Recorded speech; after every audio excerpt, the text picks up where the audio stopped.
Hello, bookworms and literature lovers. Prepare to be transported to a world of magic, intrigue, and breathtaking storytelling as we explore the enchanting realms of The Curious Incident of the Dog in the Nighttime by Mark Haddon. Chapter 2. At precisely 7 minutes past midnight, the narrator sees a dog lying on the grass on Mrs. Shear's lawn, apparently asleep. He recognizes the dog as Wellington, Mrs. Shear's standard poodle. The dog has been impaled on a garden fork, the tines passing all the way through Wellington's body, pinning the dog to the turf. The narrator picks the dog up, and it is leaking blood. The narrator strokes Wellington and wonders who killed him. Chapter 3. The narrator introduces himself as Christopher John Francis Boone, who boldly states that he knows all of the countries in the world, all of their capital cities, and every prime number up to 7,057. Christopher first meets Siobhan some 8 years earlier, and when he first meets her, she shows him some smiley face pictures depicting a broad range of human emotions. Christopher has a pretty good understanding of the basic happy and sad faces, but he can't figure out the other faces, which express subtler emotions. He says this is because people's faces change too rapidly. To solve the problem, he carries the diagrams of the faces around with him and tries to compare the diagrams of the faces with the actual expressions of the people he is talking to as they are conversing. Siobhan thinks this might be confusing to the people he is talking to and draws a face with a wavy mouth to express how she suspects the practice makes the other people feel while Christopher is talking to them. Siobhan laughs when she draws the picture, so Christopher tears up his original chart. Then Siobhan apologizes. Chapter 5. After the explanatory Chapter 3, Chapter 5 flashes back to the night of Wellington's demise. Christopher pulls the fork out of the poodle and lifts him into his arms.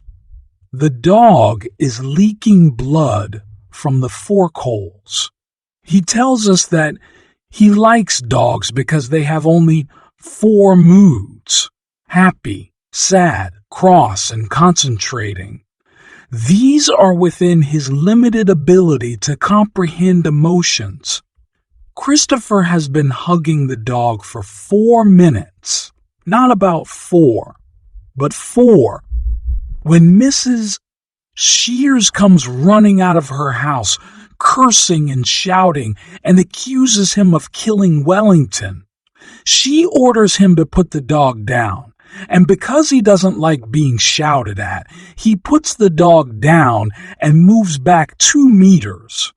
Christopher puts his hands over his ears, closes his eyes, and rolls forward until he is hunched up with my forehead pressed into the grass.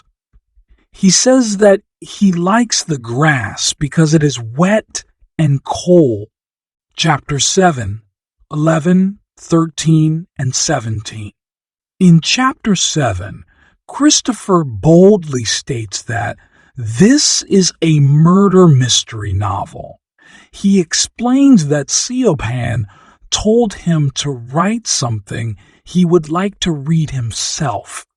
Christopher says that he mostly reads books on science and math, and that he doesn't like proper novels because he does not understand the things that many of the characters say, and he suspects that other readers don't either. With an apparently racing mind that quickly jumps from topic to topic, Christopher segues into a description of Siobhan, who has blonde hair and wears glasses made of green plastic. Then he describes Mr. Jevons, who smells of soap and wears brown shoes with approximately 60 tiny circular holes in each of them. Then, just as quickly, he comes back to his reading tastes, stating that he does, however, like murder mysteries. He reports that Siobhan said a mystery should start with something to grab the reader's attention, and that's why he started with a dead doll. He also started there because it was something that actually happened to him, and it is hard to imagine things that didn't happen to him. Siobhan points out that it is usually people who get killed in murder mysteries, not dogs. Christopher reminds her that dogs did die in the Sherlock Holmes mystery, Hounds of the Baskervilles. Christopher defends his choice of a canine victim, saying that dogs are faithful and honest and brighter than people like Steve, who attends the school but can't even feed himself and couldn't even feed himself and couldn't even fetch a stick. Sabin asks him not to repeat that comment to Steve's mother. In Chapter 11, the action returns to the night of the dog's demise.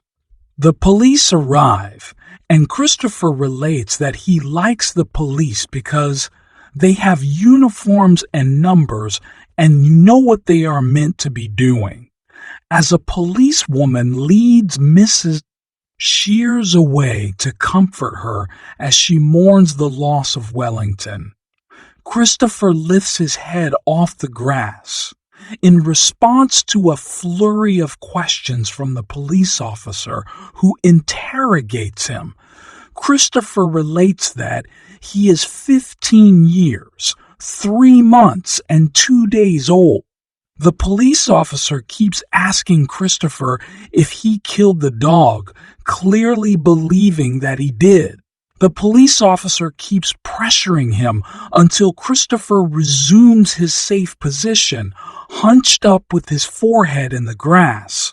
The police officer attempts to lift Christopher up, but because he can't stand to be touched by others, he hits the police officer. In Chapter 13, Christopher tells readers that this will not be a funny book. He can't tell jokes because he doesn't understand them. He then tells a joke that he doesn't understand, and he gives a detailed analysis of why he doesn't understand it.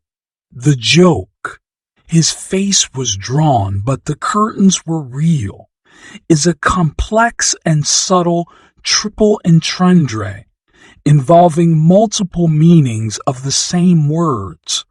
Christopher says it is like 3 people trying to talk to you at the same time.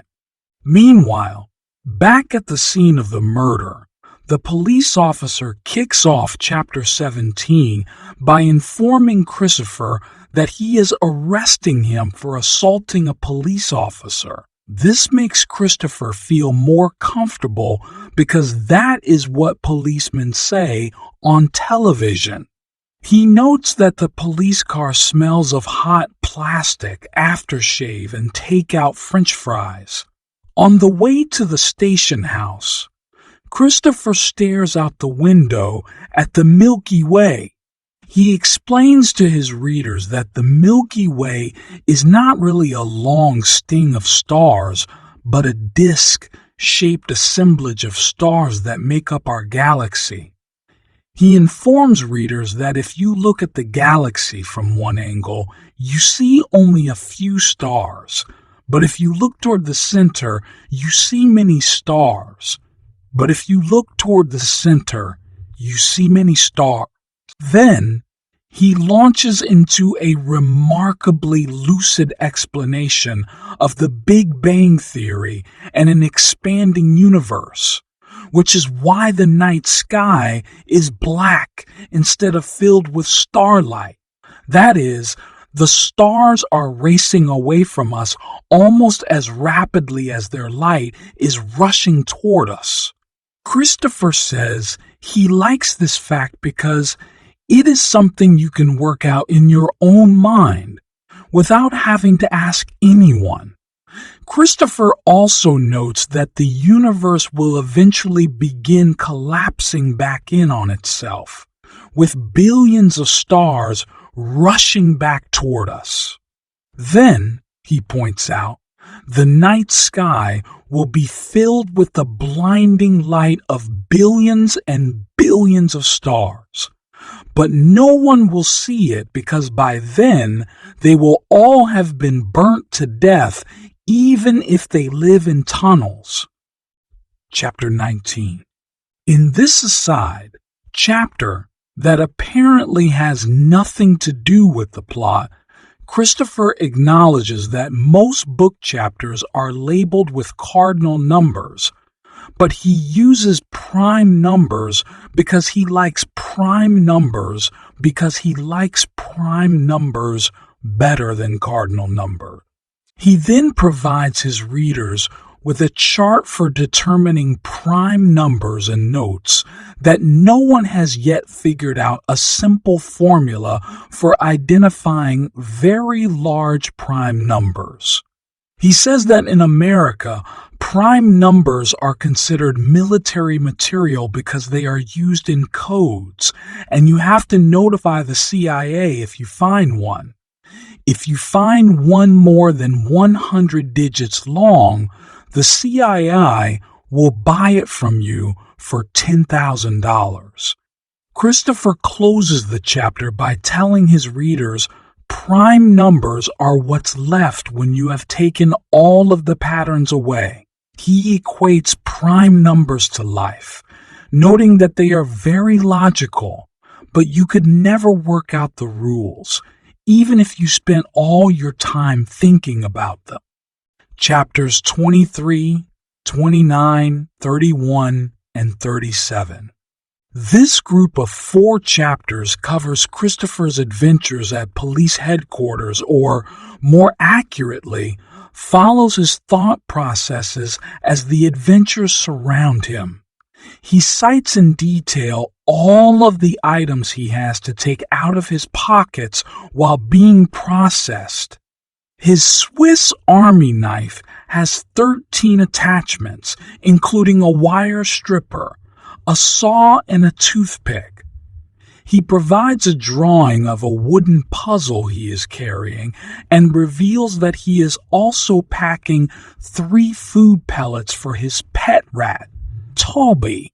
When the police try to take Christopher's watch, he fights back because it is important to him that he always know precisely what time it is. He prevails and keeps his watch. On his way back to his cell, Christopher speculates how he would escape the jail if that were his intent. In his cell, Christopher acknowledges that he finds other people confusing, and he gives 2 reasons why. First, people do a lot of talking without using any words. Siobhan tells him that if people raise an eyebrow, it can mean that you are stupid or that someone wants to do sex with you. It is also confusing when they breathe out loudly through their noses. It can mean that you are relaxed or bored or angry, depending on how much air comes out of your nose, how fast, how you are sitting or standing, and what shape your mouth is in. The second reason is that people use metaphors when they speak, and to Christopher, metaphors are simply lies. He also provides a treatise on the history of the word metaphor, tracing it to its Greek origin, which means to carry something from one place to another. Christopher's father arrives to take him home at 12:31 a.m. Christopher becomes aware of his father's presence when he hears him yelling at the officers that he wants to see his son and that, yes, of course, he's bloody angry. The jailer takes Christopher out to greet his father and an inspector. Christopher knows that he is an inspector because he is wearing a suit rather than a uniform. Christopher remarks that the inspector has a lot of nose hair, which looks like the tiny mice in his nostrils. This is not a metaphor, he insists, because they really do look like tiny little mice. In chapter 37, Christopher states simply that he does not lie. In his first reference to his mother, Christopher says that she was small and smelled nice. She said that he didn't lie because he was a nice person. He says that truth is one thing that happens in a precise place at a precise time. When he tries to consider other things that could have happened, he gets shaky and scared, like when he stands on top of a tall building and looks down at the buildings and cars. That is why Christopher does not like proper novels, because they are lies about things that didn't happen. They make him feel shaky and scared. And this is why everything I have written here is true. Chapters 41 and 43. In this pair of short chapters, Christopher introduces readers to his parents, or more accurately, to his father, and the memory of his mother. On the way home from the police station, Christopher's father is withdrawn and silent, but he says everything is okay when Christopher apologizes for the inconvenience. His father assures Christopher that he knows he didn't intend to get into trouble, but he warns him to be more careful in the future. By the time they reach home, Father is frustrated because of a barrage of questions from Christopher about Wellington's death, and he orders his son to leave it alone. Then Christopher asks Father if he is sad about Wellington. His father responds in the affirmative. Christopher decides to leave him alone, because when he is sad, Christopher likes to be left alone. In chapter 43, Christopher informs readers that his mother died 2 years ago. His father owns a heating and boiler repair company, and he came home one day looking for Christopher's mother, who was not there, then left and came back later, to tell Christopher that his mother was in the hospital. Christopher asked if it was a psychiatric hospital, but his father said no, that it was a regular hospital. Christopher was worried about taking food to his mother, but Father said he would take food each day from a deli that she particularly liked. Christopher said he would make a get-well card for his mother, and his father agreed to take it to her the next day. Chapter 47. On the way to school the next day, Christopher's bus passes 4 red cars in a row. This signals a good day, so he decides not to be sad about Wellington. At school, Mr. Javans, the psychologist, asks him why 4 red cars make a good day and 3 yellow cars make a black day. He says that Christopher is very logical, but that this does not seem logical.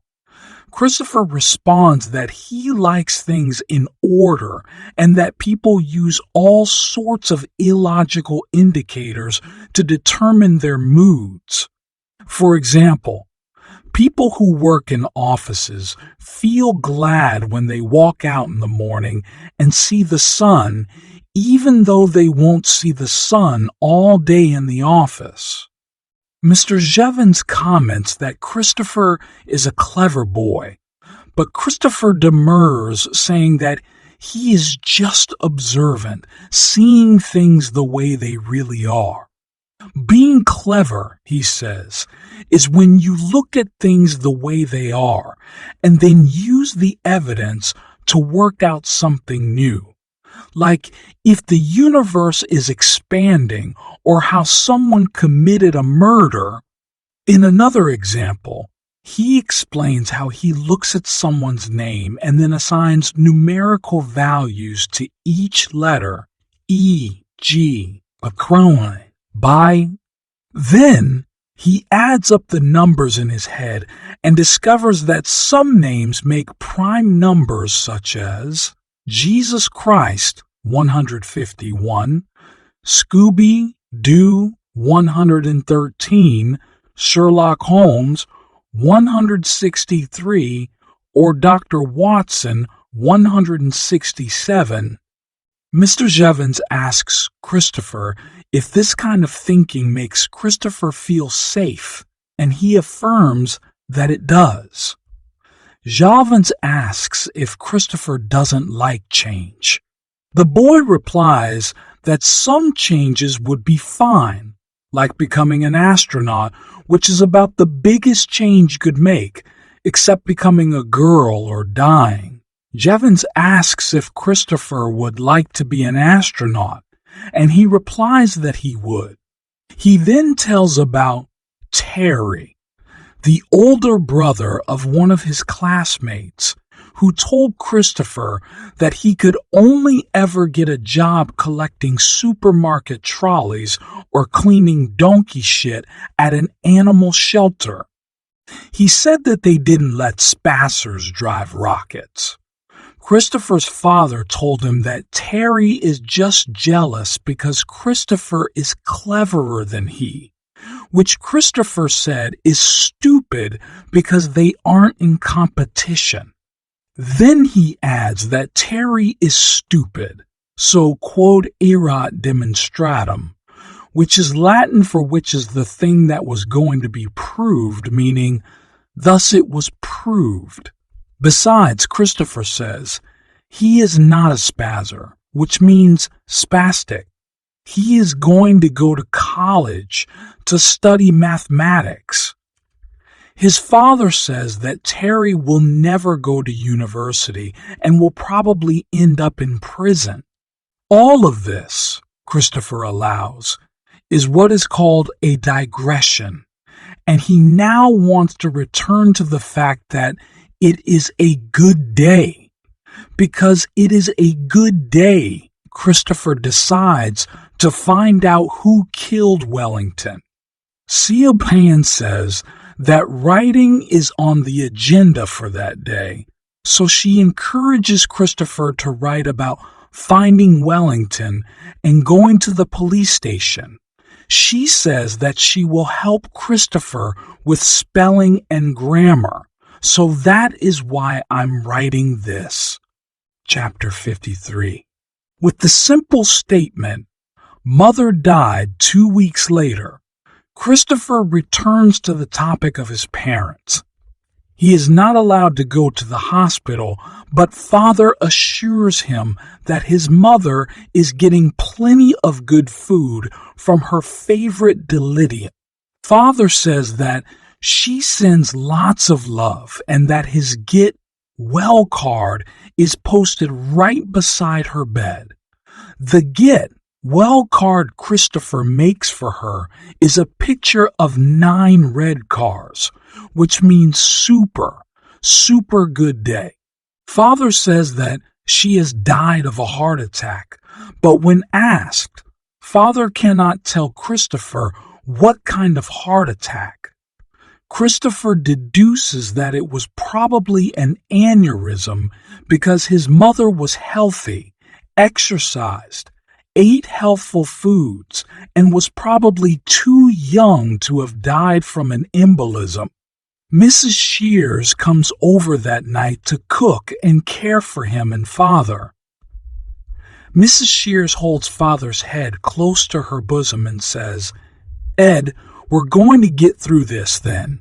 She plays Scrabble with Christopher, and he wins 240, 7 to 134, chapters 59 and 61.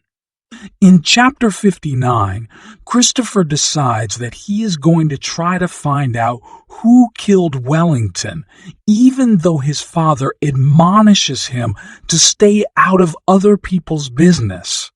He makes this decision, he says, because he doesn't always do what he is told. That is because people are confusing when they tell him to do things. For example, when people tell him to be quiet, they don't tell him how long he must be quiet. When a sign says, "Keep off the grass," it doesn't say what grass to keep off the grass to keep off of. Besides, other people break rules all of the time too, he says. His father drives over the speed limit, and the Crusaders killed many people in spite of the command that thou shalt not kill. Besides, he doesn't know what Father means when he says, "Stay out of other people's business." Father goes into other people's houses to fix their boilers, and that's getting into their business. Having resolved that dilemma, or at least rationalized it, he knocks on Mrs. Shears' door and says, "I didn't kill Wellington." She does not respond except to say goodbye and close the door, so Christopher decides to do some detective work.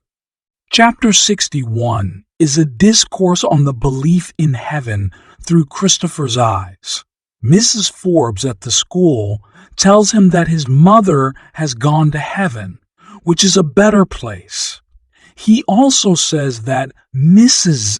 Forbes, who, by the way, wears tracksuit pants rather than proper trousers because they are more comfortable, believes in heaven because she is old. Old people believe in heaven. Christopher once asks Reverend Peters, who sometimes visits the school, what he thinks of heaven. When Christopher presses the Reverend about where in the universe heaven is, he responds that it is beyond the universe. When Christopher demonstrates that such a notion is neither mathematically nor physically possible, the good Reverend says he'll get back to him on that later. Christopher says that when people die, they are put in the ground, where they decompose into smaller and smaller components, molecules and atoms, some of which are used by plants as they grow. His mother, however, was cremated and turned to gas and ash. The gas, of course, went up into the air, but he isn't sure what happened to the ash. He would have asked if he had been allowed to go to the funeral, but he wasn't. Chapter 67. On Saturday, Father elects to stay home and watch a soccer match between Romania and England instead of taking Christopher on a weekly outing. Christopher, therefore, decides to devote his day to solving the mystery of the slain dog. Overcoming a deep fear of talking to strangers, Christopher decides to question all of his neighbors about the previous night. The night Wellington was killed with a pitchfork. He makes a point that this is both new to him and a brave thing, but it is necessary because detectives must do brave things. Christopher begins his quest by drawing a diagram showing the 14 residences in his neighborhood that are nearest to his own address. They are numbered 34 through 47. Christopher lives in No. 36. Mrs. Shears lives in No. 41. He first goes to No. 40 3 directly across from Mrs. Shears. Mr. Thompson is out of town, but his brother comes to the door wearing a t-shirt with the message beer helping ugly people to get laid for over 2,000 years. The man knows nothing about Wellington, and after a few questions from Christopher, he suggests that the boy should not be going around the neighborhood asking such questions. There is no answer at no. 42. But Christopher talks briefly to the black lady in 44 and Mr. Wise in 43. No one knows anything about Wellington. Christopher skips no. 38, because the people there take drugs and father told him never to talk to them. Then Christopher talks to Mrs. Alexander from no. 39, who is out working in her garden. Mrs. Alexander is old, very polite and friendly. She is delighted that the boy stopped by, wants to engage in more conversation than he is up to, and invites him to partake of refreshments.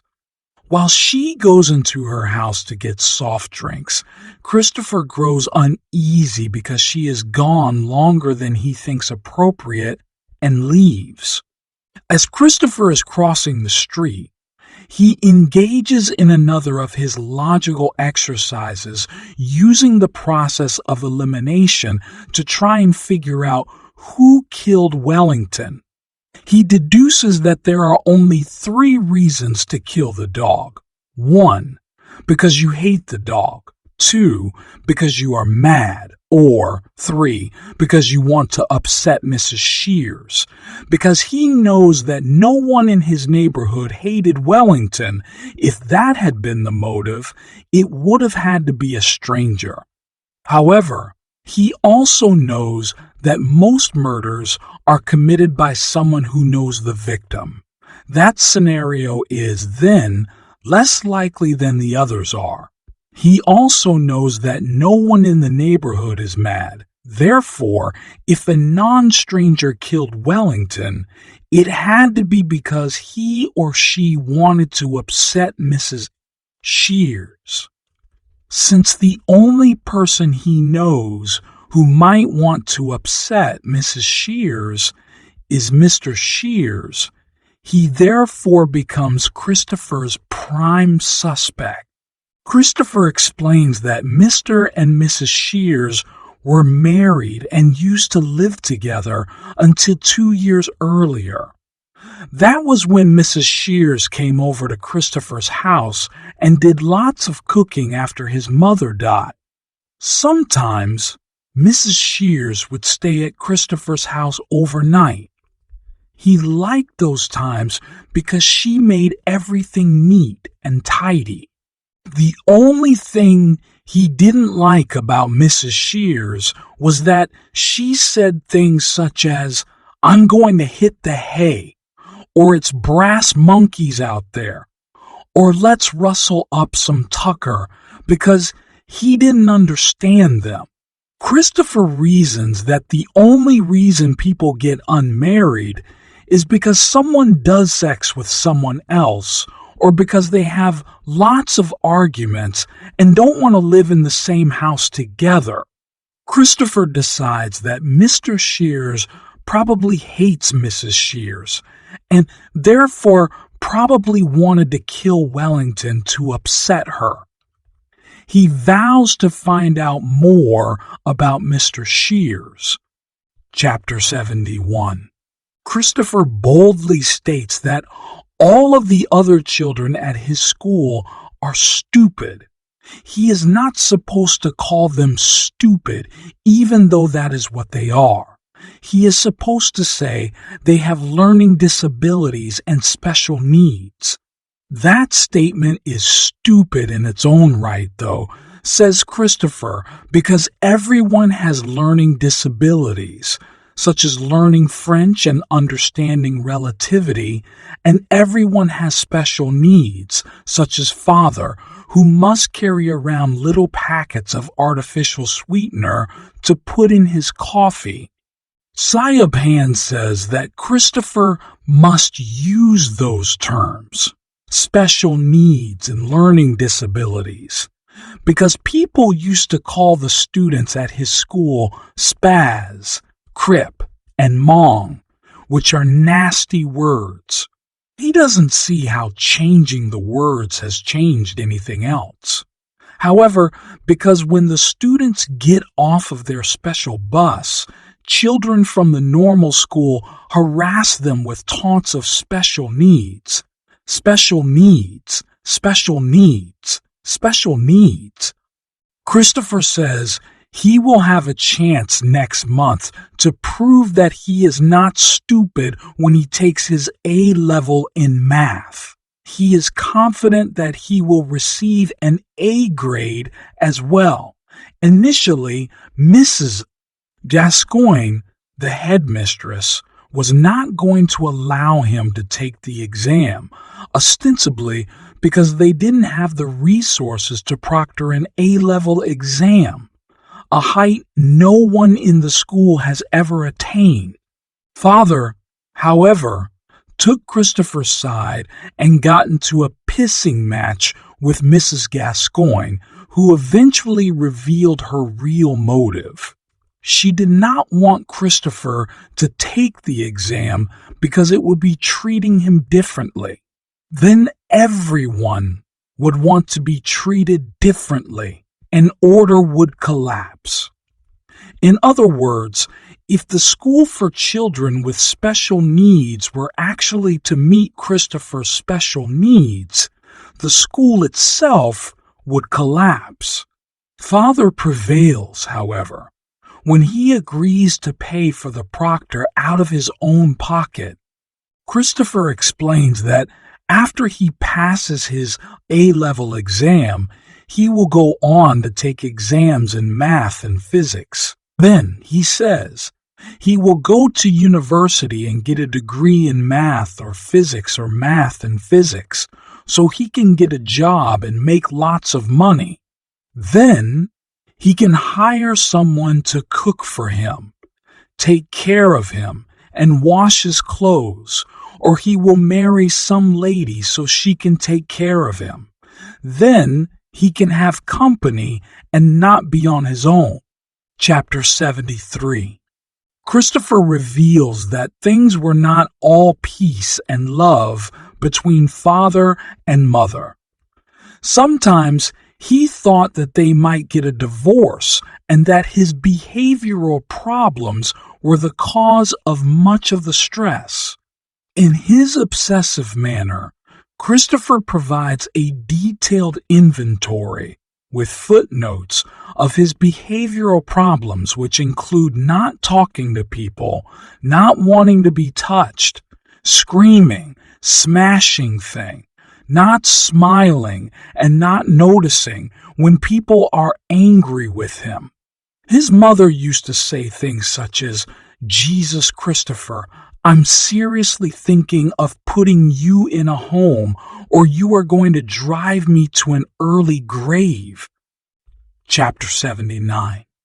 Christopher returns home after canvassing the neighborhood. Father wants to know where he has been. He says that he has just had a call from Mrs. Shears, and he goes ballistic. Christopher tells him that he believes that Mr. Shears killed Wellington, which results in Father slamming his fist down on the table. This creates another dilemma for Christopher.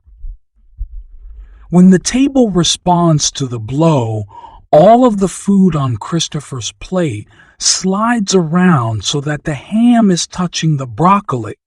Now, of course, he can't eat any more of those two items.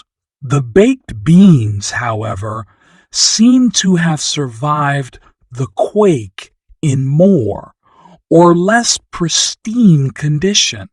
Christopher's mention of Mr. Shears as his prime suspect causes Father to erupt, shouting, "I will not have that man's name mentioned in this house."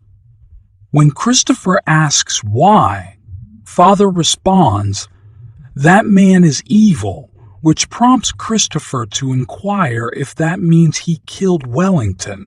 His father puts his head in his hands and mutters, "Jesus wept." Christopher acknowledges that Father told him to stay out of other people's business, but that Mrs. Shears is a friend. To this, Father replies, "Well, she's not anymore." When Christopher asks the inevitable why, Father responds in exasperation by making his son promise to give up this silly detective game. Christopher agrees. Chapter 83. Christopher digresses to inform his readers that he would like to be an astronaut, and he tells us why he would make a good one.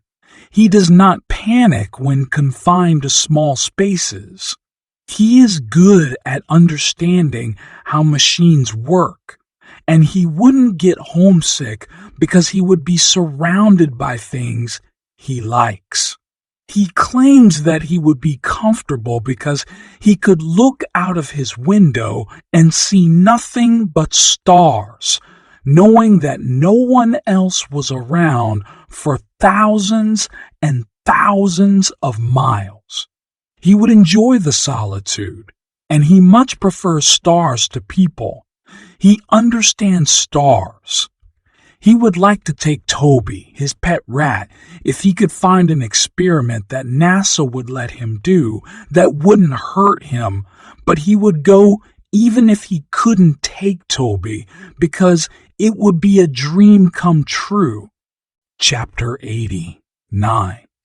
When Christopher tells Siobhan the next day that he must quit writing his novel because of what his father has said, she rationalizes the situation by telling him that Joseph Conrad wrote a very short book called Heart of Darkness, which is acclaimed as an excellent novel. Christopher doesn't buy it, however, because his own book does not have a proper ending. He says he doesn't like the fact that Wellington's murderer is still at large, but Siobhan says that it is like real life because all human murders are not solved either. He asks why his father now hates Mr. Shears and thinks that he is evil, and why Mrs. Shears is no longer a friend. Siobhan demurs because she doesn't know and can't answer his questions. The next day, Christopher sees 4 yellow cars in a row on his way to school, which makes it a black day. In response, he doesn't eat anything all day and sits in the corner reading his A-level math book, not speaking to others. The next day, he also sees 4 yellow cars in a row, so it is also a black day. He doesn't speak to anyone all day and sits groaning with his head pressed into the corner because it makes him feel good. On the 3rd day, he keeps his eyes closed on the way to school because after 2 black days in a row, he is allowed to do that. Chapter 97. But it isn't the end of the book, declares Christopher, because the next day I saw 5 red cars in a row, which makes it a super good day. That, of course, means that something special is going to happen that day. And since nothing special happens at school, it has to be something to do with Wellington. When Christopher gets home, he goes down to the local store to get some licorice laces and a milky ball. When he gets there, he sees Mrs. Alexander's dachshund, Ivor, tethered to a pole outside the store. While he is playing with Ivor, Mrs. Alexander comes out of the store and engages him in conversation. Realizing that the conversation with Mrs. Alexander is the special thing that is to happen to him today, Christopher creates an elaborate rationalization of the situation, concluding that he is not breaking any of his promises to Father. He agrees to walk with her in the park. He asks her about Mr. Shears and why Father might call him evil, but she hedges her response and asks him if this has to do with Wellington. Since he isn't the one who brings up Wellington, he reasons, talking with Mrs. Alexander about it will not be detective work. As their walk continues through the park, and as Christopher continues to bombard Mrs. Alexander with questions, it becomes obvious that Mrs. Alexander is holding back something. When she says that Mr. Shears and Christopher's mother were special friends, Christopher presses her. Christopher presses her until she reveals that they were having an affair. She assumed that Christopher knew all about it, and she asks that he not tell his father what he now knows. When Christopher innocently asks if Mrs. Shears killed his mother, Mrs. Alexander responds with sympathy, revealing that she did not know Christopher's mother had died. Chapter 101. In Chapter 101, Christopher explains something called the Monty Hall problem, which once appeared in a newspaper column. In the problem, a quiz show contestant is asked to choose one of 3 doors. Knowing that there is a car behind one door and a goat behind each of the other 2, the contestant chooses one of the doors. The host then opens one of the doors that the contestant did not initially choose, revealing a goat. The host asks the contestant whether he wants to change his choice. The problem is, will the contestant have better odds of winning if he changes doors or if he sticks with his original choice? The intuitive answer is that the odds are exactly even, 50-50, for the 2 doors. But Christopher offers a diagram that proves that the odds are 2-1 in favor of changing doors. Chapter 103. When Christopher returns home, Rodri, a man who works for Father in his boiler repair business, greets him, asking what he's been up to. When Christopher responds that he has been to the store to buy a Milky Bar and licorice laces, Father says, "You were gone a long time." Vaudry then asks if Christopher always gets the 3rd degree like that.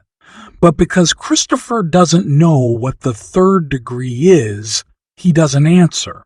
Father puts one of those go-by alu sag thing in the oven for Christopher, an Indian dish for which Christopher has a keen taste, then returns to his conversation with his employee. Christopher explains that gobi alu sag is yellow, so he has to add red food coloring before he can eat it. While waiting for his dinner, Christopher overhears bits and pieces of a conversation between Father and Rodri. Rodri says that someone named Parky stitched them up then, to which Father replies, the circuit boards looked like they had come out of the bloody ark. Rodri inquires if Father is going to tell anyone, to which he replies that it is better to let sleeping dogs lie, since no one is likely to take them to court in any case, whereupon Christopher retires to the garden to watch the clouds make pictures. In the sky, The clouds made pictures ranging from fish scales to alien spaceships, which Christopher explains do not necessarily have to be made of metal, but could be made of vapor too. When he tires of that activity, he goes into the house to feed Toby. Chapter 107. Christopher reveals that the Sherlock Holmes novel Hound of the Baskervilles is his favorite book, and he proceeds to summarize it for his readers. James Mortimer visits Holmes and Dr. Watson in London, concerned about a friend, Sir Charles Baskerville, who recently died of a heart attack. Mortimer is convinced that someone intentionally frightened his friend to death. Mortimer tells the detective and his assistant about the legend of the Hound of the Baskervilles, which grew out of a story about one of Sir Charles' ancestors. It seems that Sir Hugo Baskerville was a wild, profane, and godless man who chased the daughter of a workman into the woods with romance on his mind. When searchers found the couple, the girl was dead from fear and exhaustion, and a huge hound of supernatural proportions was ripping Sir Hugo to pieces. The hound was said to roam the forest, protecting the family name by waiting, alert, and ready for the next Baskerville cat. As it turns out, a poor and distant Baskerville relative named Stapleton went to London, bought a huge dog, painted him with luminescence, and set him loose in the forest to scare old Sir Charles so that he might inherit the great mansion of the Baskervilles. The only thing Christopher doesn't like about hounds is that, in the end, Holmes has to shoot the dog. There are many things about the book that Christopher does like, though. For one, it has lots of red herrings in it, things that look like clues but really aren't, and it has many legitimate clues as well. Another thing Christopher likes about Sherlock Holmes is that he doesn't believe in the supernatural, but he always looks for the logical answer. That, says Christopher, is how he wants to write his book. Chapter 109. The next day, Christopher takes his book to school and shows it to Cleopan, who reads it during recess. After she has read it, she asks Christopher if he has told his father what Mrs. Z. Alexander told him about his mother's affair with Mr. Shears. Because he has promised Mrs. Alexander that he wouldn't tell his father, he replies that no, he has not. Cleopan says that is a good thing. Cleopan asks if Christopher feels sad about what he has learned, and he replies that he does not. She asks Christopher if he is lying, and he says that he never lies. Cleopan says that sometimes we are sad, but we don't tell others because we want to keep our sadness private. Christopher insists that he is not sad, and that it would be illogical for him to be sad because his mother is dead and because Mr. Shears isn't around anymore. Cleopan reassures him that if he should ever want to talk about it, she will be available. Then Christopher does math until lunch, and then he does art in the afternoon by drawing robots. Chapter 113. Christopher reveals, not surprisingly perhaps, that his memory is like a video player, only it has a smell track as well as a sound track. He says that he can roll the memory film back to any moment in time and replay it exactly as it occurred. He says it's more like DVD than a VCR, because he doesn't have to roll back through all of the film to get to the place he is going. For instance, if someone asks him what his mother was like, he can roll back to a specific incident and recall all of the details. If he rolls back to a happy incident, it makes him feel better. He acknowledges that other people have pictures in their heads too, but they are different because all of his head pictures are of things that actually happened, with nothing imaginary. His mother, for example, had head pictures of living in the south of France and being married to someone named Jean, which never happened. Siobhan has pictures in her head about living on Cape Cod with a friend. Chapter 127. Christopher goes home after school and retires to the living room to watch videos about deep-sea creatures that live at tremendous depths along the venting chimneys of volcanoes. He overlooks the fact that he left his novel on the kitchen table. When he returns home, Father greets his son with a friendly, howdy partner, and then returns quite upset after he finds the novel in the kitchen. He confronts Christopher, who affirms that Mrs. Alexander told him the things he wrote about. His father is angry, and a scuffle ensues. Because Christopher cannot stand to be touched, he hits his father when his father grabs him. In reflection, Christopher recalls that his mother had a quicker temper than father, and that she would sometimes hit him when she was angry. This is the first time father has ever grabbed him like this, though. When the fight is over, father walks out of the house with Christopher's book, and the boy hears him open the trash can in the backyard and presumably throw the book away. Then father returns to the house and opens a beer. Chapter 131. Christopher treats the reader to a treatise on why he doesn't like yellow and brown. Among his reasons are the things that are yellow, custard, bananas, which also turn brown, yellow flowers that give him hay fever, and sweet corn, which comes out in your poo so you shouldn't eat it at all, like leaves and grass.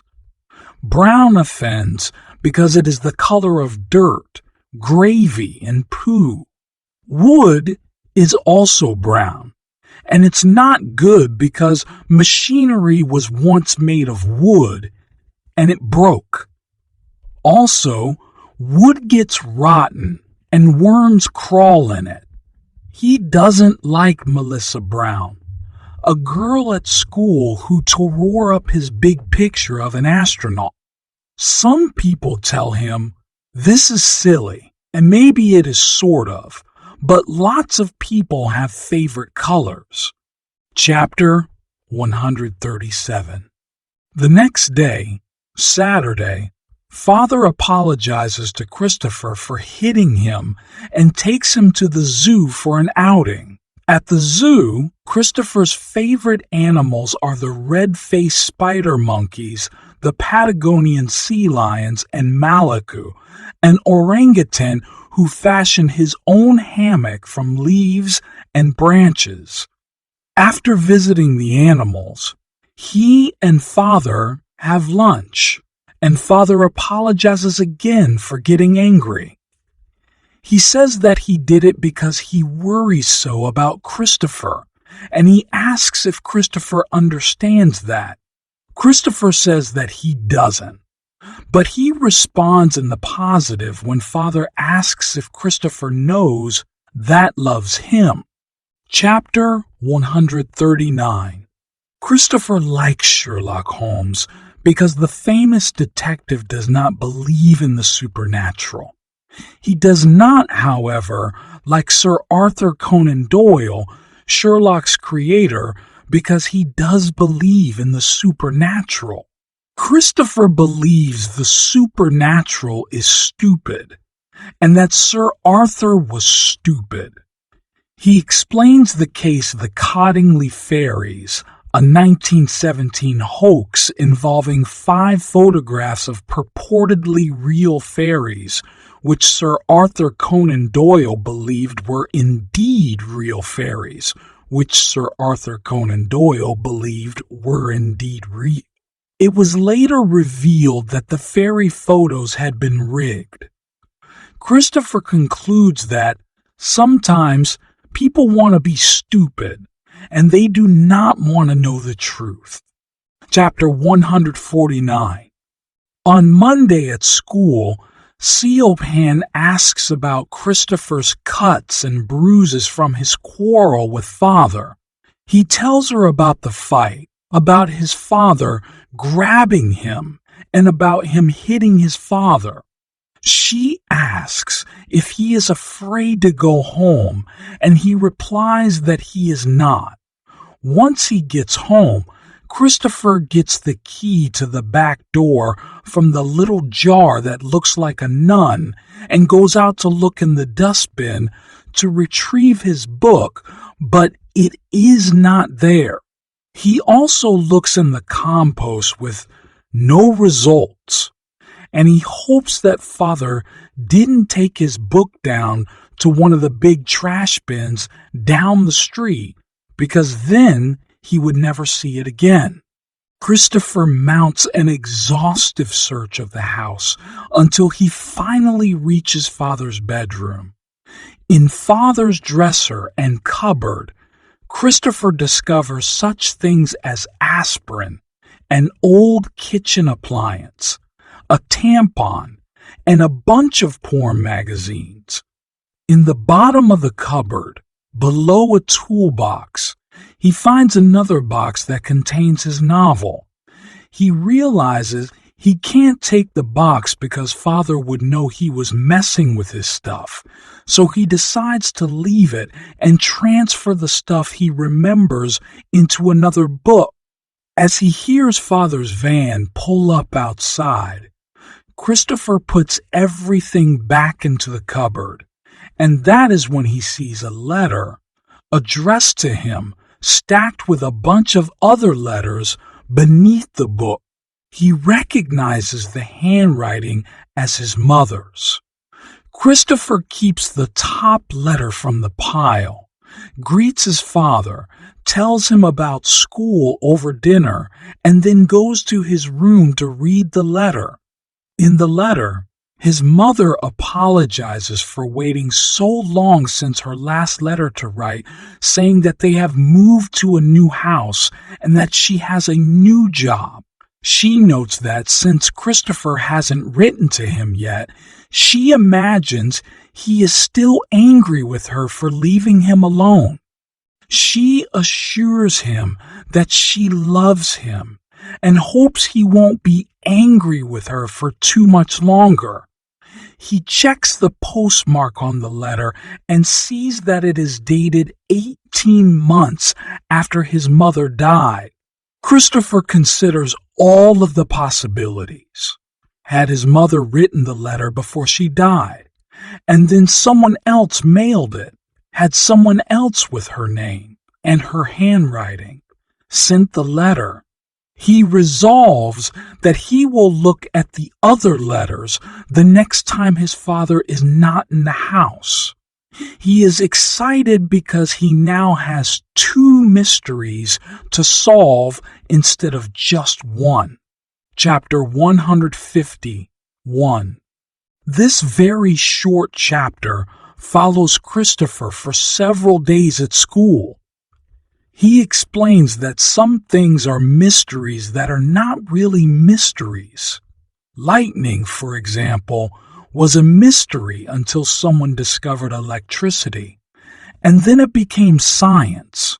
He relates the tale of an uncle who saw a ghost in a shop where the people say they see this particular ghost all of the time, and that the ghost is not to be feared.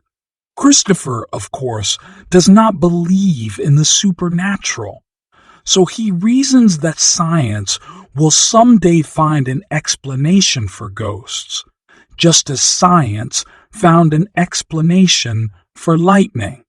Christopher also outlines a rather complex formula for determining the population densities of species.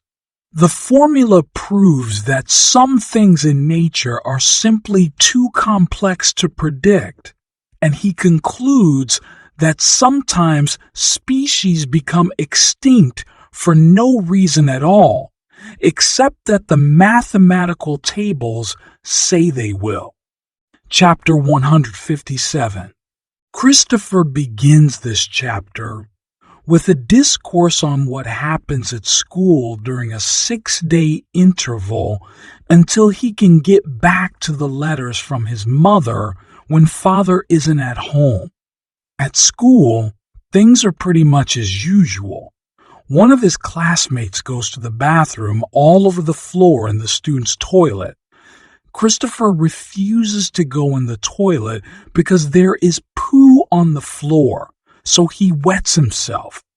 Siopan gets him a dry pair of pants, kept on hand for just such an occasion, and arranges for him to use the staff toilet for the next 3 days. After the 6-day interval, Christopher goes home on a day when his father has been called to an emergency repair and will be out of the house for several hours. Christopher goes into father's room and removes the shirt box with all of the letters in it back to his room. Christopher reads 4 of the 43 letters, and each resolves a bit more of the mystery surrounding his mother's absence. Letter 1. In the first letter, Christopher reads, his mother refers to a trip she and Mr. Shears took to dump off their old refrigerator and cooker and pick up new ones at a second-hand shop.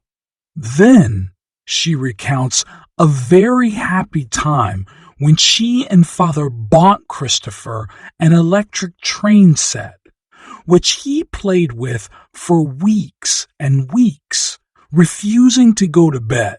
She recalls how she and father explained to Christopher how timetables worked and then bought him more trains, stations, and passengers. He made an elaborate timetable and made all of his trains run on time. Letter 2. Mother apologizes again to Christopher and, in this undated letter, attempts to explain her absence to him. She recalls an incident when she took him shopping in a very crowded store at Christmas time, and he freaked out because of all of the people. He curled up on the floor of the store, and when she tried to get him to stand up, he became loud and violent. He lay on the floor, screaming and banging his head and feet on the floor, and he broke some merchandise which she had to pay for. All of the people were watching, and she had to walk him all of the way home because she knew he would not get on another bus. She also describes an incident where she shouted at him because he wouldn't eat and had not for several days. She became angry and threw his food across the kitchen.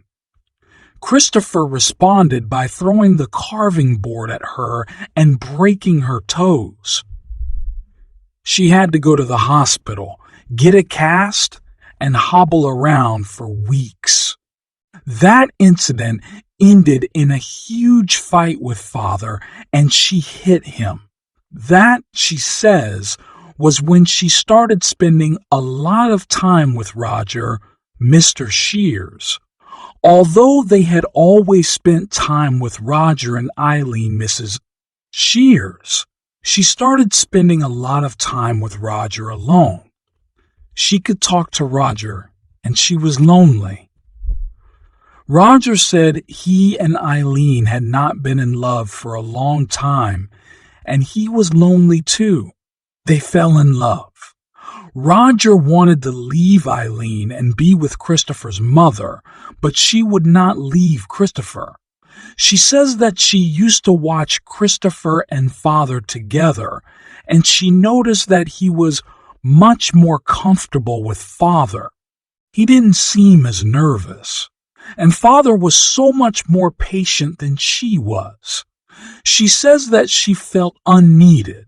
It was then that Roger put in for a transfer to another branch of his bank in London, and he asked her to come with him. She says that she wanted to return and explain things to Christopher, and to come back to visit him as often as possible, but father forbade it. She ends the letter by begging Christopher to return her letters or call her at the London number at the top of the page. Letter 3.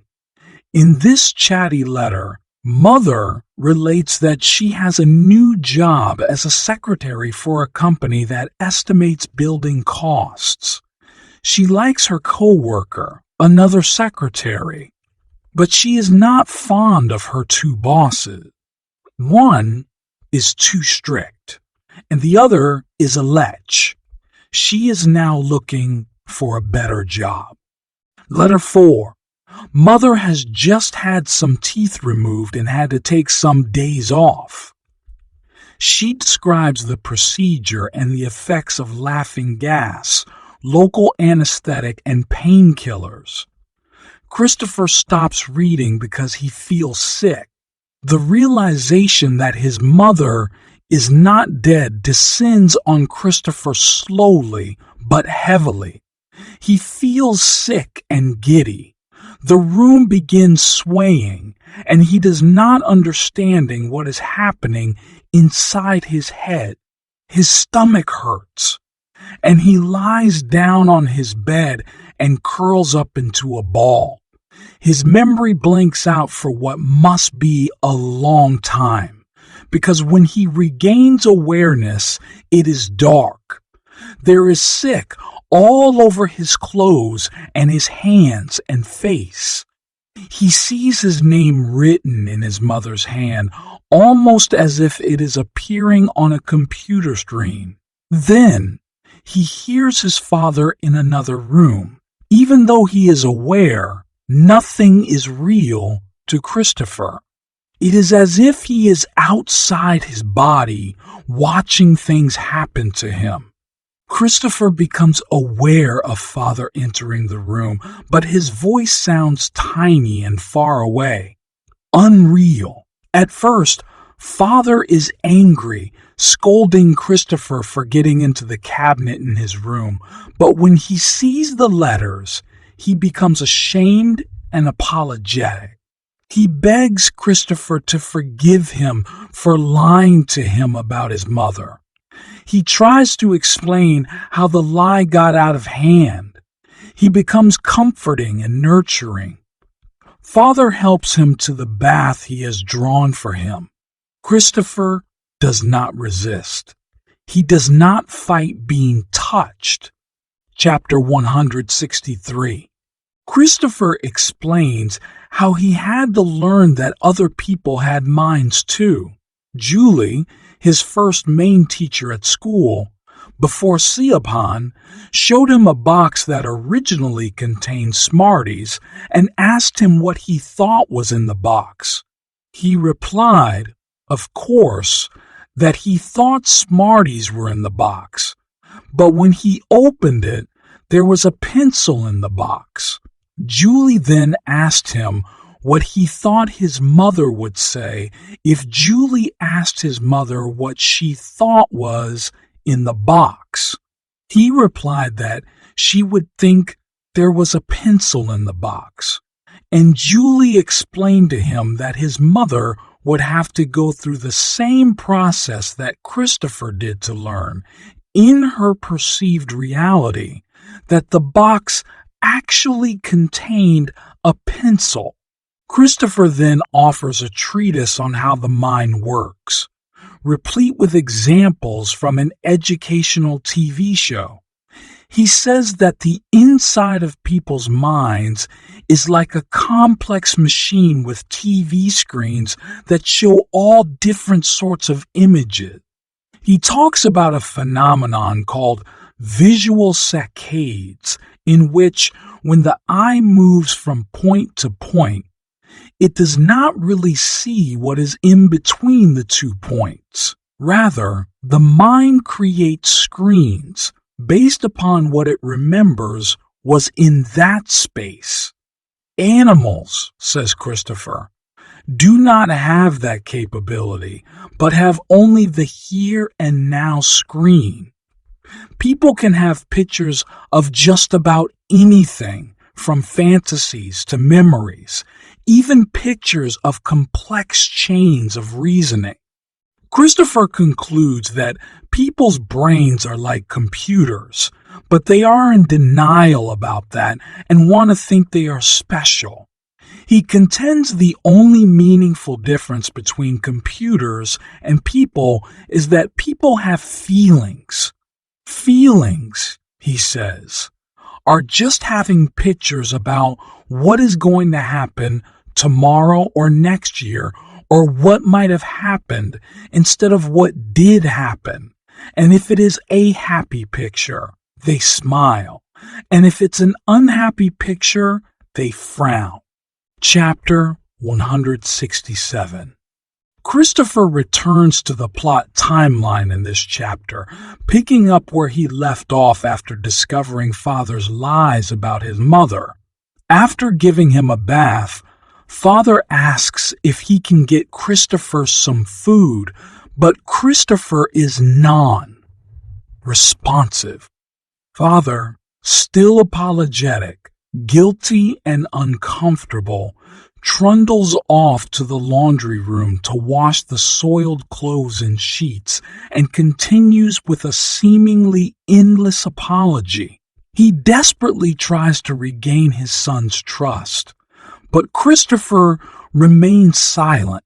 He begs Christopher to forgive him, begs for his trust, and promises never to lie to him again. To prove the truth of the promises, Christopher's father reluctantly admits to his son, "I killed Wellington, Christopher."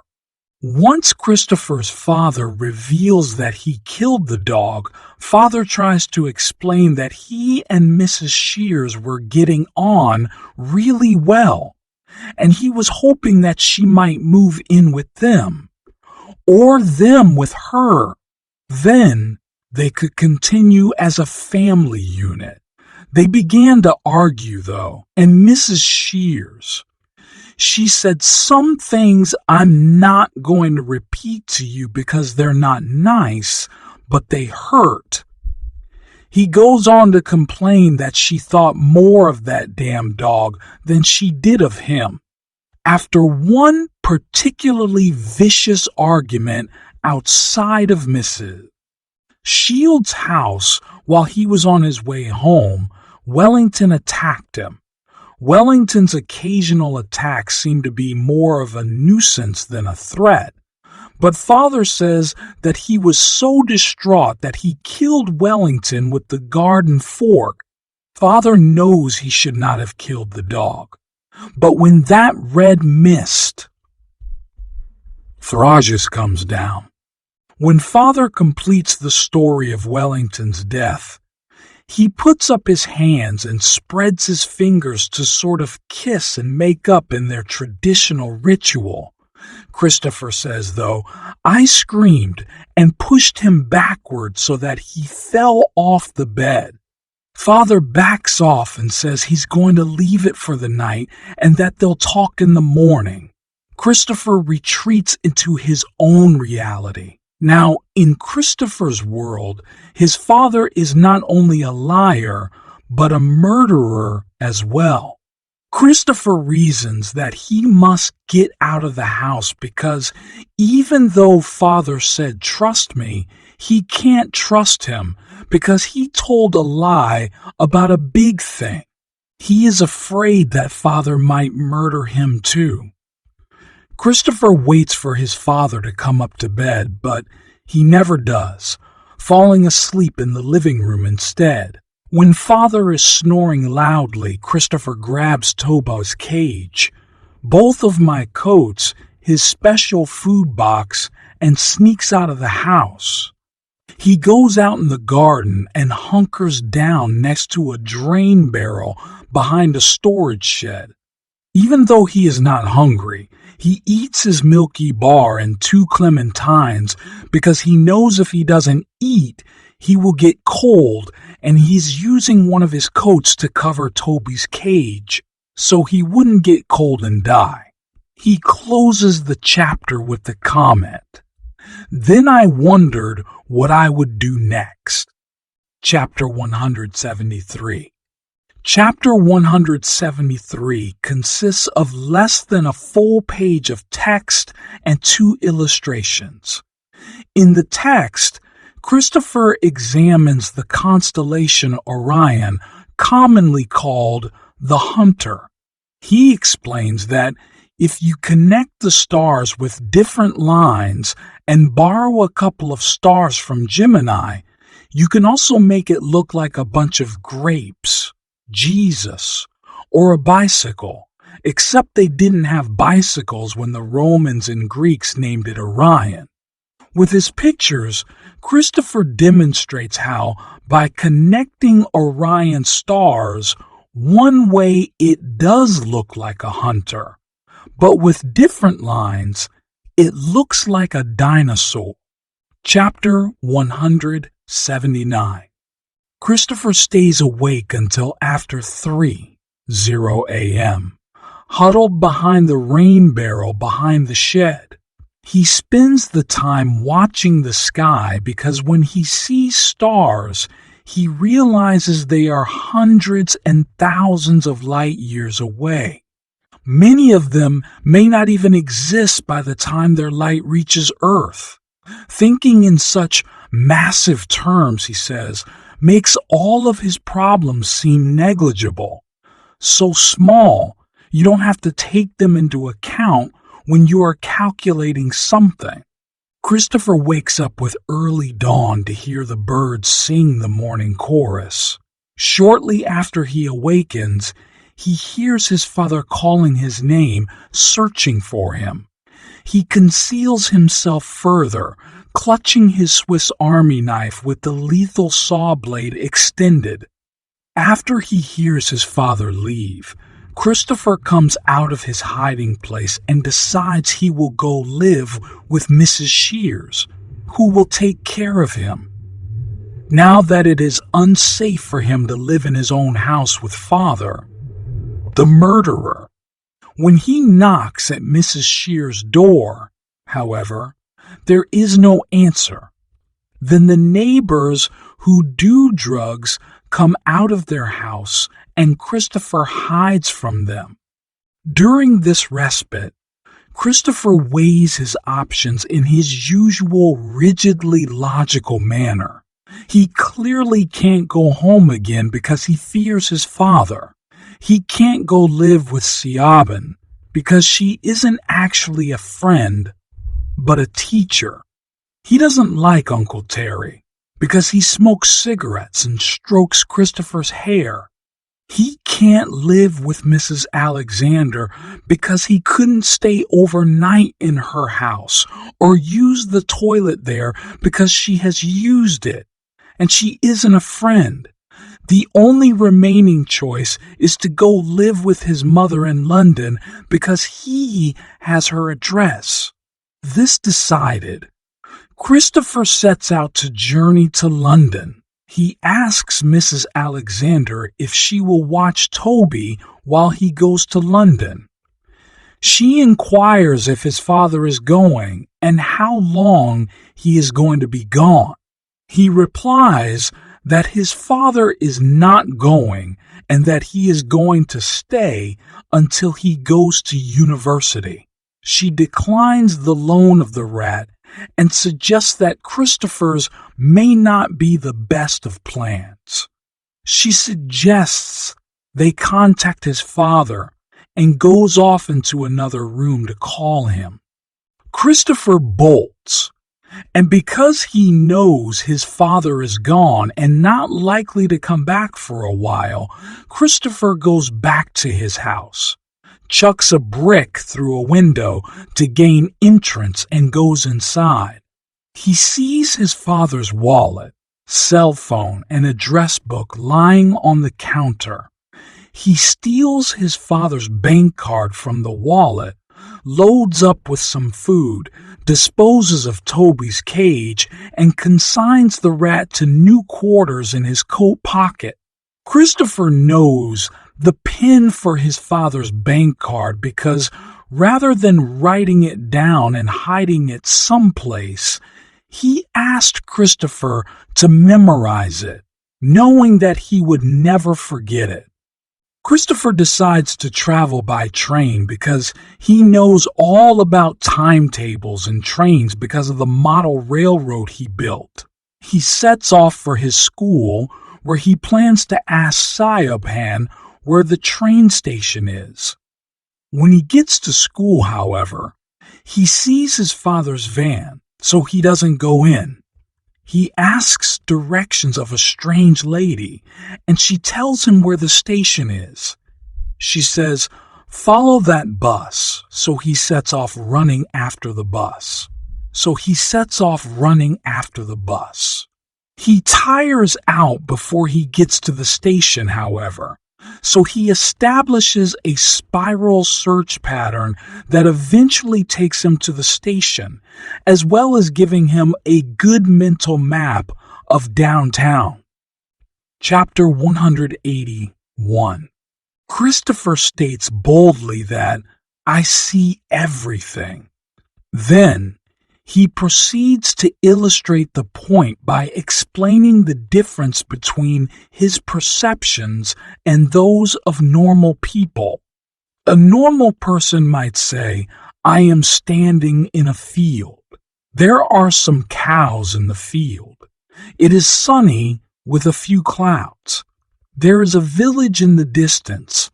Then that person might go off wondering if he or she turned the stove off before leaving home or whether Julius had the baby yet. In the same setting, however, Christopher would say, "There are 19 cows in the field, 15 of which are black and white, and 4 of which are brown and white. There is a village in the distance which has 31 visible houses and a church with a square tower and not a spire." He would also see a discarded Coca-Cola can with a snail crawling on it and a plastic bag trapped in the hedge. That, he says, is why he doesn't like new places. There is just too much to take in. Chapter 190. Christopher quickly determines that the real train station is a bit more complex than the one he built for his model railroad. He is surrounded by more stimuli, including people, than he has ever encountered before. He explains that when his mind fills up with all of this stuff, it is just like a computer reaching the capacity of its memory. Like a computer, Christopher can shut his mind down, withdraw into himself for long periods, occupy himself with complex mathematical equations, puzzles, or games, and essentially reboot his mind. While exploring the train station, Christopher becomes overwhelmed with all of the stimuli and sits down at a table outside of a cafe. He withdraws into himself and plays a mathematically based game called Conway Soldiers in his head. When he next becomes aware, there is a police officer standing in front of him who tells him that the lady who runs the cafe told him Christopher has been there 3.5 hours and seemed to be in a trance when she approached him. The police officer seems to be a good-hearted soul who, when Christopher explains that he is going to visit his mother in London, helps him withdraw money with the bank card and shows him where to buy his ticket. Christopher manages to complete the transaction with only a couple more encounters, and he gets onto the train just before it pulls out of the station. Chapter 193. Christopher explains that he likes timetables because he likes to know when everything is going to happen. He made timetables when he played with his trains and when he lived with Father and thought Mother was dead from a heart attack. He provides a detailed sample of his timetable, broken into increments as small as 5 minutes of his daily schedule. His discussion of timetables leads into a highly scientific, esoteric, and illustrated discussion of the nature of time, what distinguishes it from space and its relationship to the speed of light. Ultimately, Christopher concludes that time is a mystery and not even a thing, and no one has ever solved the puzzle of what it is exactly. Timetables, he assures readers, keep us from getting lost in the desert of time. Chapter 197. Christopher reiterates that he hates to be in a small room with people he doesn't know, and a train is like a room.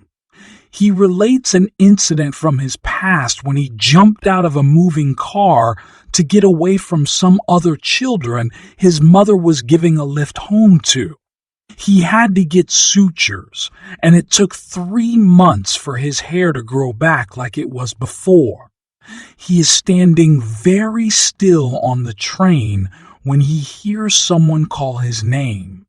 It is the police officer who helped him get money from the ATMA.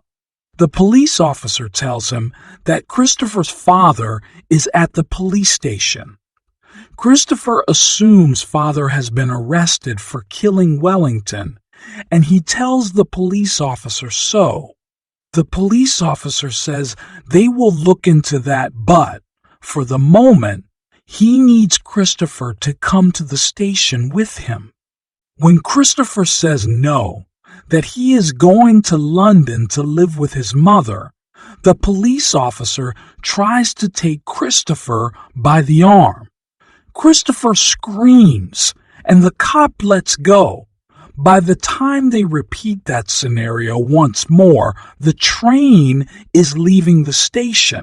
The police officer uses his radio to call his partner and arrange for a car to meet him and Christopher at Didcot Parkway, the next stop. Once seated, Christopher retreats into himself. I closed my eyes, he says, and did counting and groaning. Then he retreats even deeper and starts doing quadratic equations in his head. After a while, he says, I wanted to go for a wee, not realizing that there are toilets on trains. He ends up leaking. The cop tells him about toilets on trains and sends him off to complete his business. Christopher's encounter with the train's toilet is traumatic. There was poo on the toilet seat. He doesn't want to use it, but he has to. So I closed my eyes and went for a wee, and the train wobbled, and a lot went on the seat and on the floor. As he comes out of the toilet, Christopher notices a row of luggage racks along the bulkhead of the train. He crawls in behind a backpack on the middle shelf, out of sight, and waits there. When the train approaches Didcot Parkway, the police officer comes to the toilet and knocks on the door for Christopher. When he doesn't find the boy, he curses and goes running back. While others are running around on the platform looking for him, Christopher remains hidden.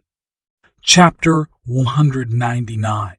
Christopher gives a lecture on God and evolution. People who believe in God are basically stupid and illogical, confused by the complexities of life and the scope of the physical universe. He briefly discusses replication, mutation, and heritability. He explains the notion that with enough trials over an infinite period, any outcome of events and things is possible. He touches on adaptation and suggests that man could be the instrument of his own destruction. Chapter 211. Still hunkered down on the luggage shelf, Christopher worries that the train may have already stopped at London and is frightened that he might have missed his stop. Someone else goes in and out of the toilet, and Christopher can smell their poo. It is different from the poo he smelled in the toilet before. He withdraws again, closes his eyes, and does more math puzzles in his head. He recalls that there is a map of England on the wall at school, reconstructs it in his head, and calculates time and distance from Swindon to London. Then he realizes the flaw in his calculations because he doesn't know if the train track runs straight to London or if it makes a big curve. The train makes several more stops, but Christopher stays put. He has several encounters with other passengers, the most humorous being with 3 young men well into their cups who call him a train elf. The teasing is in good boisterous humor, however, and they go off in search of more beer. When the train stops for a considerable period, Christopher decides to get off. He returns to his original seat, but both his bag and the police officer are gone. Then he hears someone behind him, another police officer, and he decides he doesn't like policemen so much anymore. As he tries to make his escape, another passenger verifies that there is a police officer looking for him. The man tells him to wait while he goes to fetch the officer. Christopher doesn't wait. Christopher walks out into the main terminal and, from the signs, figures out he is in London Station. But all of the signs and advertisements demanding his attention overwhelm him.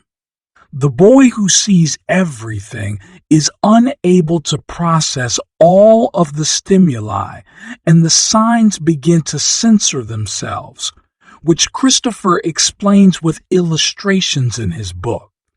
He likens the process to a computer shutting down when it runs out of storage space. He solves the problem by curling the fingers of one hand into a tube and looking at only one of the signs at a time. A man approaches him, noting that he looks lost and intending to help, but Christopher draws his Swiss Army knife and the man backs away. The lady at an information booth helps him find the subway tunnel that will take him to his mother's address. Christopher enters the underground tube, convinced, I can do this, because he is doing well. He is in London and will find his mother.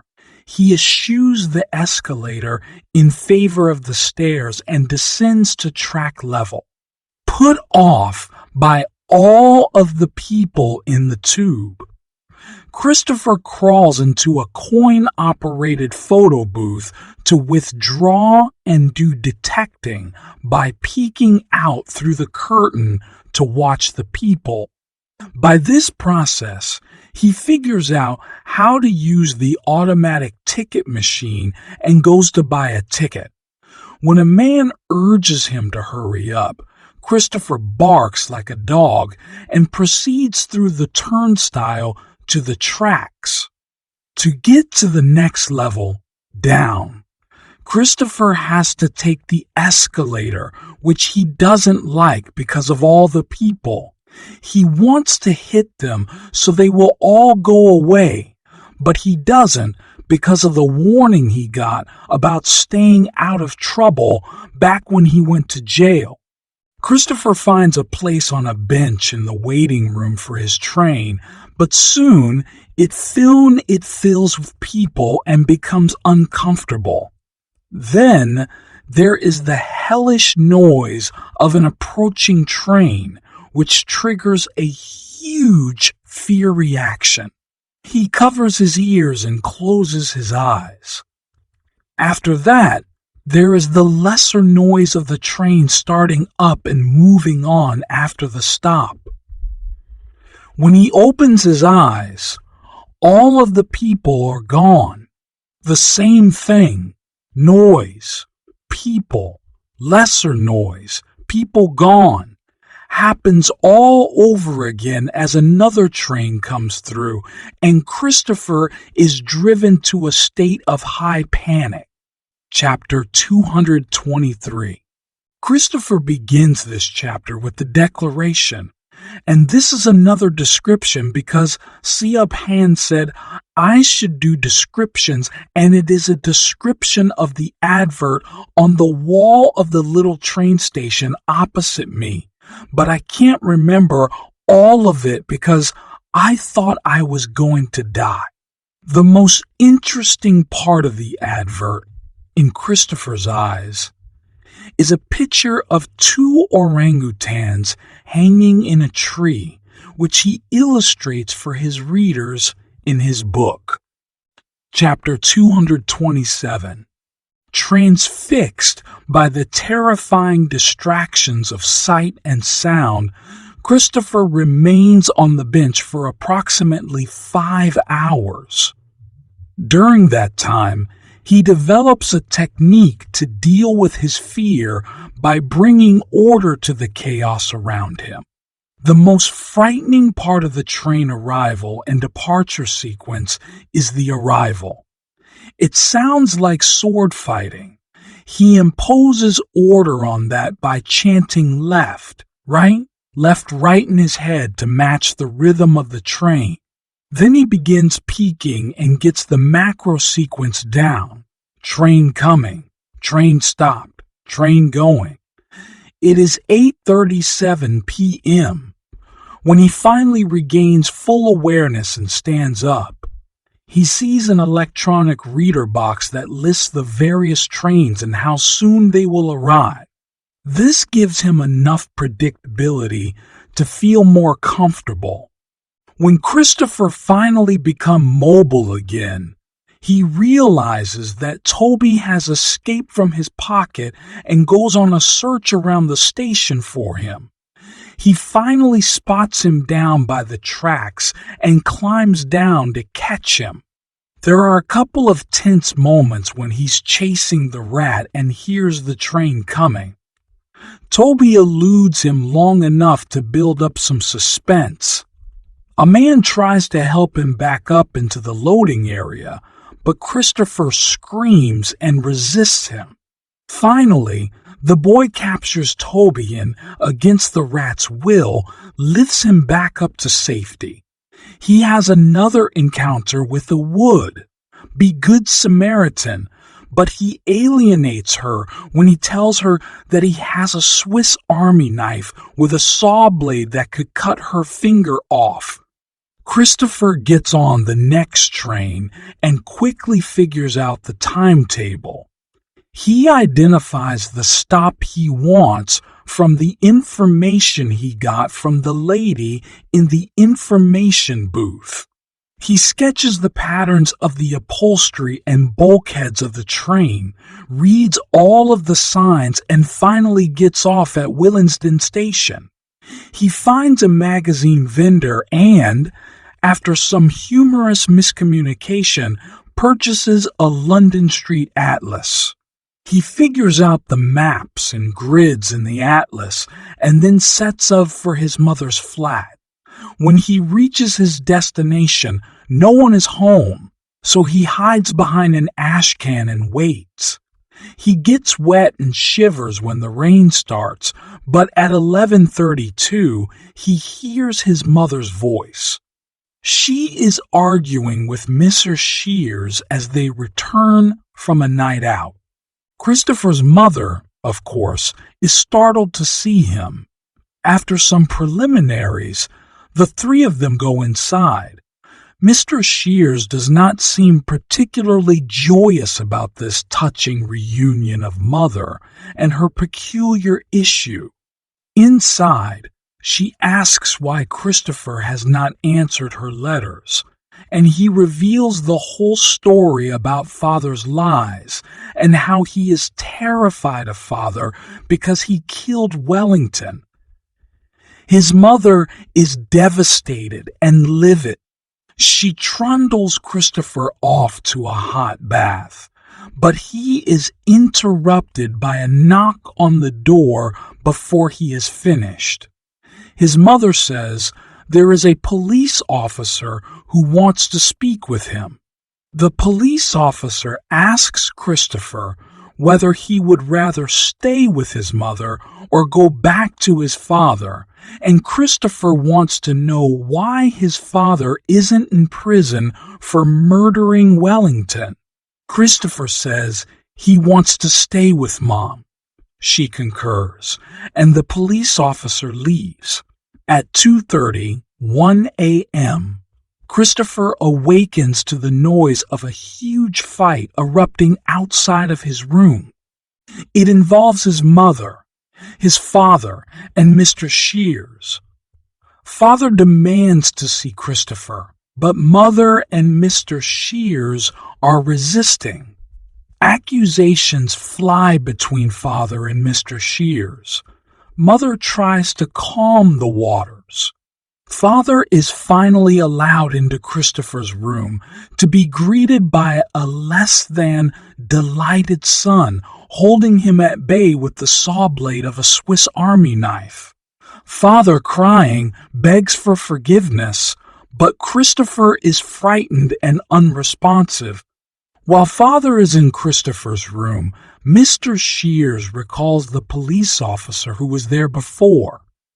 He tells Father to calm down and escorts him out of the flat. Chapter 229.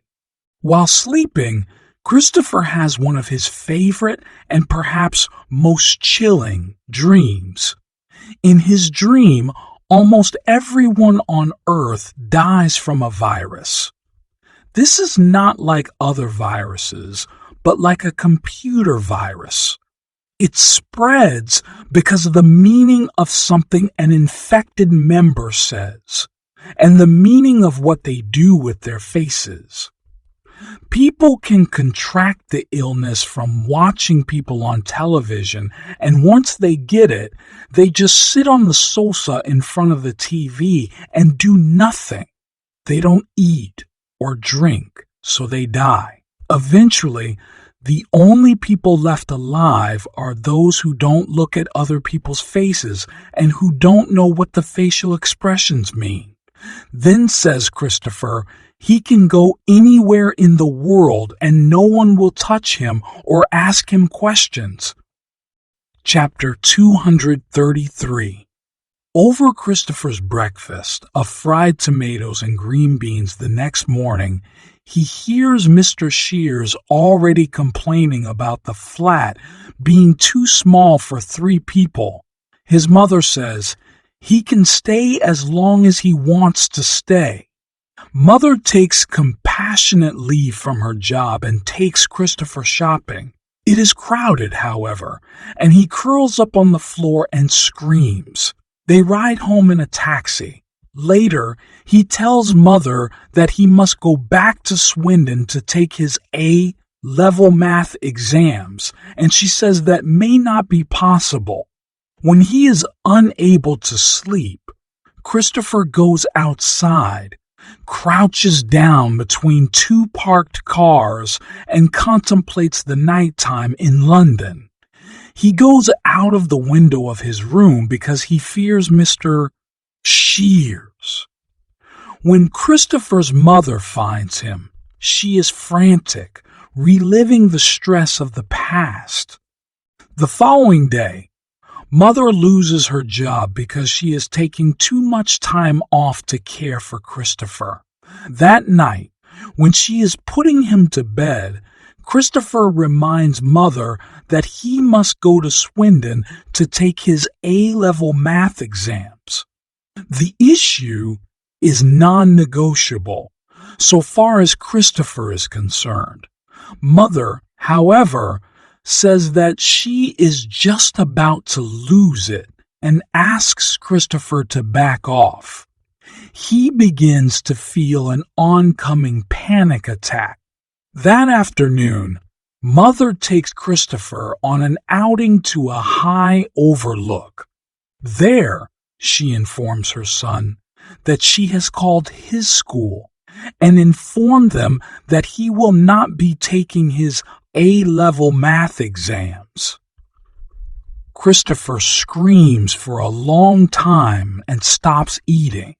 That night, Mr. Shears and Mother get into a loud fight, and Christopher turns his portable radio to static and holds it up to his ear so he can't hear them shout.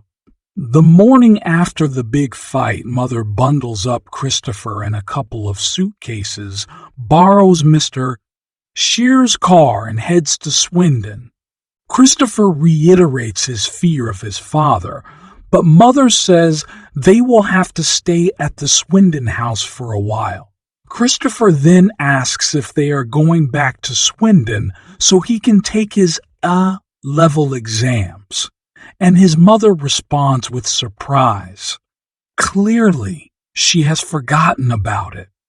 Then she says very slowly, "We are going back to Swindon because if we stay in London any longer, someone was going to get hurt, and I don't necessarily mean you." An argument ensues when Father returns, but it is resolved by Father going to stay with Rodri while Mother looks for a new place. Christopher, a new place. Christopher asks once again if he can do his A-level exams, and Mother reminds him that she has already called the school to cancel them. Christopher rocks back and forward and groans when his mother becomes apologetic but resigned. The next day, Mother drives Christopher to school, where he introduces her to Siobhan. Mother explains that Christopher is upset because he can't take his exams. Later that day, Siobhan tells Christopher that she has spoken to the headmistress and that he can still take his A-level math exam. Even though he is very tired, Christopher decides to go ahead with the exams. That same day, Christopher does packet one of 3, while Reverend Peters watches him. He has some trouble concentrating at first, wasting 20 minutes, and has to rush through without double checking all of his work. The next day, he does packet 2. That night, Mr. Shears shows up in a taxi to retrieve his car. He throws a box of Mother's things in the yard. A picture of Christopher in a silver frame falls out of the box, and the glass covering the photo breaks. The next day, Christopher takes the last of his A-level exams. The night of his last exam, Father comes by the house and begs Christopher not to scream. He assures Christopher not to scream. He assures Christopher that he does not have to fear him and congratulates him on his exam. The following week, Father tells Mother that she must move out, but since she has no money, she can't. Then Mother gets a job, and the doctor gives her some pills to keep her from being sad. The pills work okay, but sometimes she gets dizzy and falls over. Christopher and Mother move to another house, where she rents a room. Christopher doesn't like it much because he has to share a bathroom with people he doesn't know, and the hallway smells like bleach and gravy. Besides, the walls in the room he shares with his mother are brown. Things get better, however, when he helps Mother repaint them white with a hint of wheat.